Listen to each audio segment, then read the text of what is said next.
আজকের ভিডিওর বিষয় হচ্ছে মোবাইল অ্যাপ ডেভেলপমেন্ট কি। মোবাইল অ্যাপ ডেভেলপমেন্ট হলো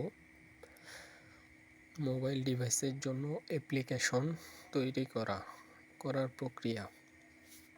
এই অ্যাপগুলো স্মার্টফোন, ট্যাবলেট ইত্যাদি ডিভাইসে ব্যবহার করা হয়।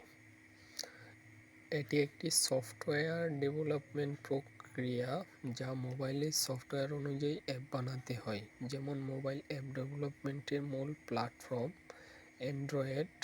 অ্যান্ড্রয়েডের জন্য হচ্ছে গুগল, এর অপারেটিং সিস্টেম জাভা বা কোটলিন ভাষা ব্যবহার করে অ্যাপ তৈরি করা হয়। আইওএস বা হচ্ছে অ্যাপেল অপারেটিং সিস্টেম যা সুইফট বা অবজেক্ট দিয়ে অ্যাপ তৈরি করা হয়। মোবাইল অ্যাপের ধরন নেগেটিভ অ্যাপ